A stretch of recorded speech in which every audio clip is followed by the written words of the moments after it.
Torá é um patrimônio comum. Então, a Torá é um patrimônio comum entre os judeus, nós cristãos, tanto cristãos protestantes quanto cristãos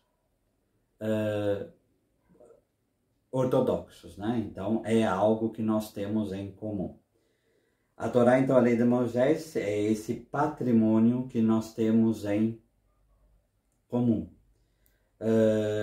E o que a Torá quer dizer? A Torá quer dizer lei, mas nós às vezes temos um problema com essa palavra lei e como nós devemos entender, né? Em nenhum há nela um lugar para orientações para a humanidade por ele criada, conforme a aliança feita com Noé em Gênesis 9:1-7. Então ela é o fundamento do cânon e também da ética neotestamentária. Lá é a referência.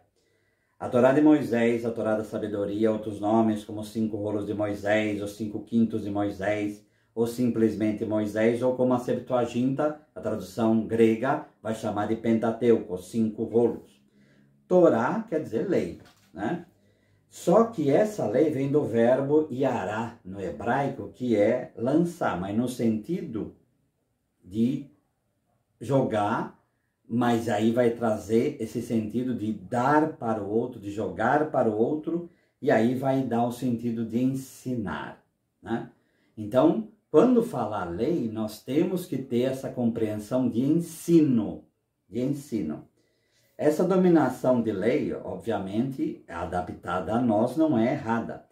Só que, como nomos do grego, que também é bem parecido com aquilo que está no hebraico, que é uma regra de ação, é uma norma, uma lei, mas ainda dá esse sentido de ensino. Quando vai se traduzir para o latim, lex vem muitas vezes de lexio, de leitura. Então ficou muito preso àquilo que é escrito. Mas o sentido original é de um pai educando um filho. Esse deve ser o sentido quando nós tomamos a Torá, né? O Pentateuco, como um pai que vem ensinar os seus filhos. Como está em Provérbios 3:1. Filho meu, não se esqueça dos meus ensinos. E em hebraico, a Torá Titi, quer dizer, a minha lei. E o teu coração guarde os meus mandamentos.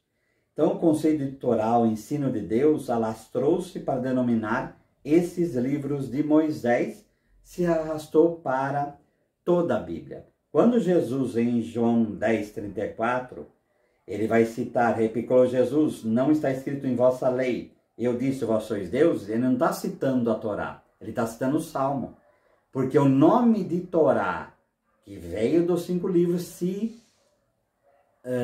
ampliou para todo o Ketuvim, quer dizer, os escritos, que é a Torá, os escritos, que é o Ketuvim, e os Nevim, que são os profetas. Então, o nome Torá passou para toda a Sagrada Escritura hebraica, né?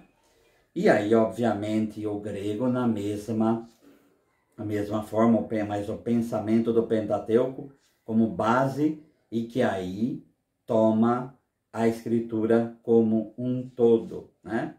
Um único Antigo Testamento foi constituído de 2 maneiras, pela coleção palestinense, em hebraico, e grego alexandrina, em grego. Mas ambas são inspiradas, aquilo que nós já falamos. Nessa tabela fica claro que a Torá está na base de todas as Escrituras. Mesmo nós, como católicos, tendo livros que as Escrituras protestantes não têm, mas a Torá está lá como base de tanto das Escrituras hebraicas, como as protestantes, como as ortodoxas e como nós católicas, né? Então, as Escrituras do primeiro dom da aliança, que é o antigo, chamado Antigo Testamento, Testamento é a aliança, se torna a base do novo dom da aliança, que é o Novo Testamento. Por isso aqui se coloca nessa tabela como base.